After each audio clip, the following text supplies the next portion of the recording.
नमस्कार दोस्तों, आप सभी का जीएस कैंपस पर बहुत बहुत स्वागत है।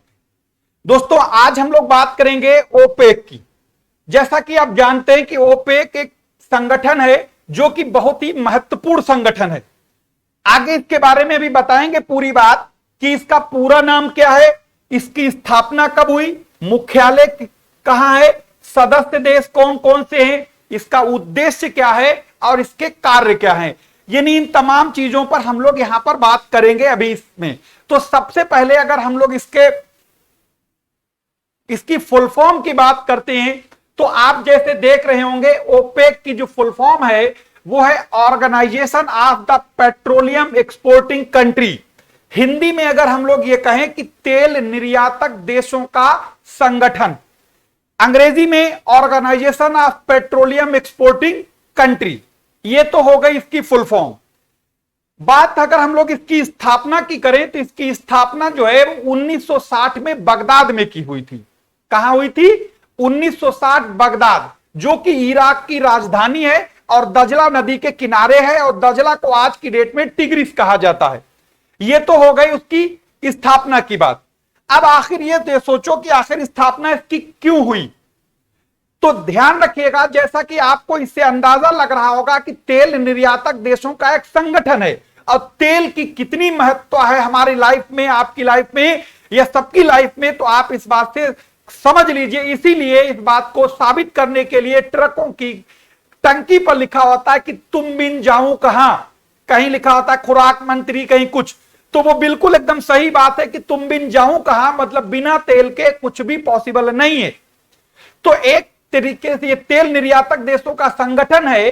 तो इसका संगठन बनाने का उद्देश्य इन देशों का यह था कि पूरी दुनिया में तेल की कीमतों में एक स्थिरता लाना। अगर ये संगठन नहीं होगा, जैसे मान लो इराक कह रहा है हम तो $75 प्रति बैरल बेचेंगे, सऊदी अरब कह रहा है हमारे यहां तुमसे ज्यादा होता है हम तो $30 में बेच देंगे, ईरान कह रहा है हम $85 में बेच देंगे। तो एक तरीके से यह बात एक पूरे विश्व में तेल की कीमतों में एक स्टेबिलिटी बनी रहे, ये इस उद्देश्य से इसकी स्थापना की गई थी बगदाद में 1960 में। लेकिन आज की डेट में इसका मुख्यालय बगदाद में ना होकर ऑस्ट्रिया की राजधानी वियना में है, जो कि डेन्यूब नदी के किनारे है।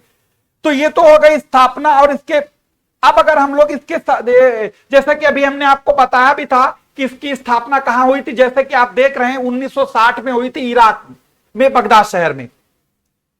जो शुरुआत में इसके संस्थापक सदस्य देश थे उनमें अगर हम लोग बात करें तो उनमें ईरान था, इराक था, कुवैत था, सऊदी अरब था और वेनेजुएला था।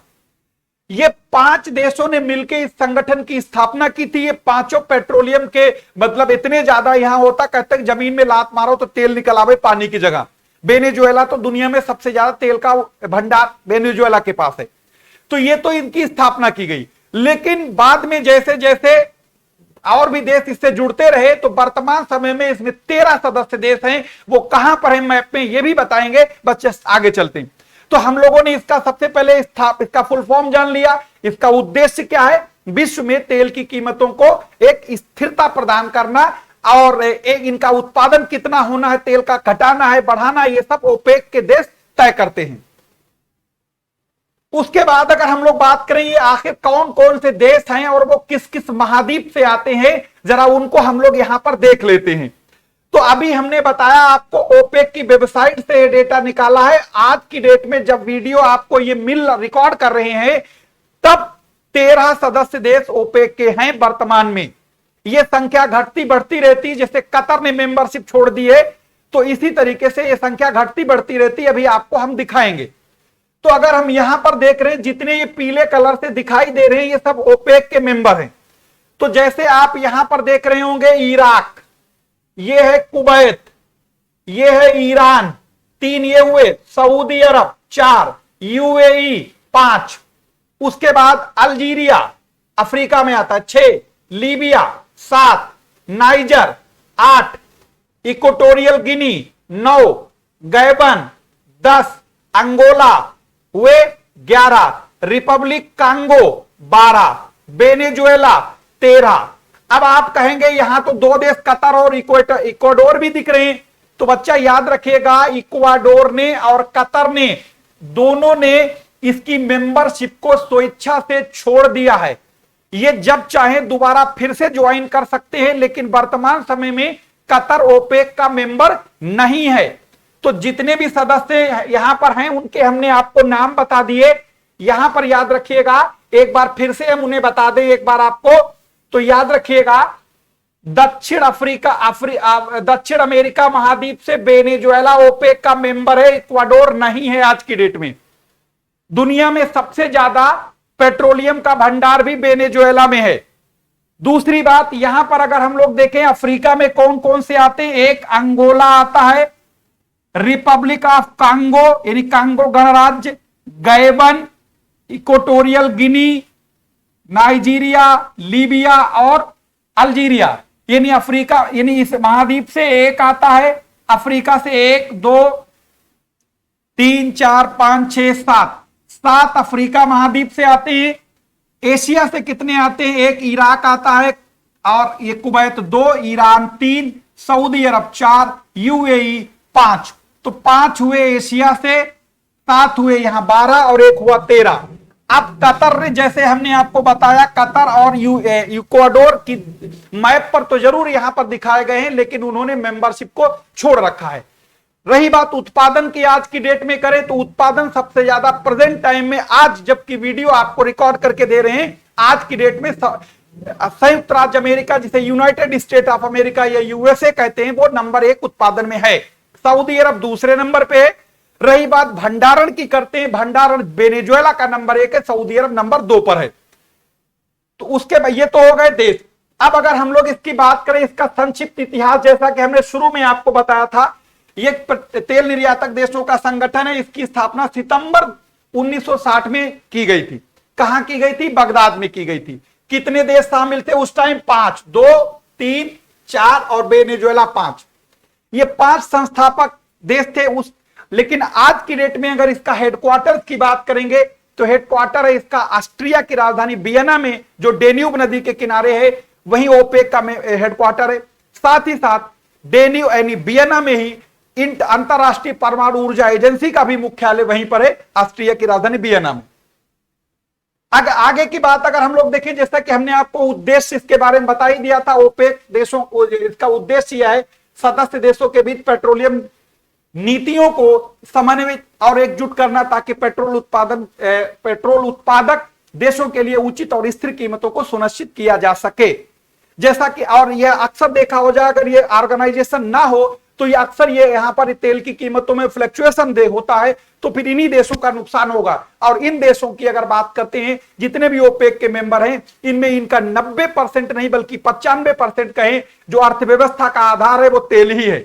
यानी एक तरीके से कह सकते हैं कि तुम बिन जाऊं कहां तो कोई गलत नहीं होगा। तो आगे देखते हैं, ये तो हो गया इसका स्थापना। अब अगर हम लोग देखते हैं इसके मेंबर, बहुत लोगों के मन में डाउट होगा, तो इसलिए हमने ये वाला डेटा ओपेक की वेबसाइट से लिया है, ठीक। और ये मेंबर है आज की डेट में अल्जीरिया, जो कि आपका अफ्रीका में आता है, अंगोला, ये भी आपका अफ्रीका कॉन्टिनेंट में है, कांगो, ये भी आपका अफ्रीका कॉन्टिनेंट में, इक्वेटोरियल गिनी, ये भी अफ्रीका कॉन्टिनेंट में है, गैबन, ये भी अफ्रीका कॉन्टिनेंट में है। तो कितने अफ्रीका में हुए? 1 2 3 4 5, अभी और भी होगा कोई, ठीक। एक ये भी अफ्रीका में आता है, 6। आगे भी देखेंगे तो ये देखो, फिर उसमें कौन? ईरान एशिया का है, इराक एशिया का है, कुवैत एशिया का है, हाँ एक अफ्रीका का ये भी है, लीबिया भी है। तो ये एशिया महाद्वीप में आते तीनों। और उसके बाद सऊदी अरब, ये भी एशिया का है, यूनाइटेड अरब अमीरात, ये भी एशिया का है, और ये है वेनेजुएला, जिसकी हम लोग बात कर रहे थे, जिसके पास सबसे ज्यादा आज की डेट में भंडार है। तो ये तेल के देश सदस्य देश हुए। इसका उद्देश्य क्या था, इसकी स्थापना क्या हुई, इसका मुख्यालय कहां है, इसकी फुल फॉर्म क्या है, तो ये एक इंपॉर्टेंट जानकारी। साथ ही साथ आज की डेट में अगर हम लोग ये देख रहे हैं, जैसे कि यहां पर दिखाई दे रहा है कि आपको यहां पर ये जो तेल को जो नापा जाता है बैरल में नापते हैं। तो अगर हम इसकी भंडारण की बात करते हैं, तो भंडारण में जैसे हमने बताया, वेनेजुएला आप देख रहे होंगे नंबर 1 पर है 25.5%, सऊदी अरब दूसरे नंबर पे 22.4% के साथ, ईरान जो है वो आता है 13.1% के साथ, इसी तरीके से इराक 12.1%, इसी तरीके से अल्जीरिया, यानी किसके पास कितना हिस्सा है भंडार का, वो आपको यहां पर ये पूरा, ये हमने डेटा सारा ओपेक की वेबसाइट से लिया है। इसमें गलत होने की चांस गलती से भी नहीं है, क्योंकि ओपेक ही वो संस्था है जो पूरी दुनिया में तेल के आंकड़े जारी करती है। अगर वही जो कुछ होगा वही तो हमने यहां से लिया है। तो कुल मिला के ये भंडारण का आंकड़ा दिया है, ओपेक की वेबसाइट से लिया गया है। और ये इसी तरीके का आपको इंपॉर्टेंट वीडियो और भी इसी चैनल पर मिलते रहेंगे। साथ ही साथ आपको यह बता दें कि रात 9 बजे समीक्षा अधिकारी का एक बैच स्टार्ट किया है। वो आपको रेगुलर कंप्लीट कोर्स मिलेगा जीएस का, यानी पेपर फर्स्ट का, हिंदी को छोड़कर। और दूसरी इंपॉर्टेंट बात यह बताना है, जीएस कैंपस पर सवेरे 10 बजे करंट अफेयर्स की लाइव क्लास चलती है, जिसमें आपको 30 से 40 क्वेश्चन पर डे आपको एक बेहतरीन करंट अफेयर्स के मिलेंगे, जो पिछले 6-7 महीनों के होंगे। ये करंट अफेयर्स आपका समीक्षा अधिकारी या यूपीपीसीएस 2024 और आपका जीआईसी लेक्चरर के लिए बहुत ज्यादा इंपॉर्टेंट होगा। फिर मिलेंगे किसी नए वीडियो में नई जानकारी के लिए, तब तक धन्यवाद।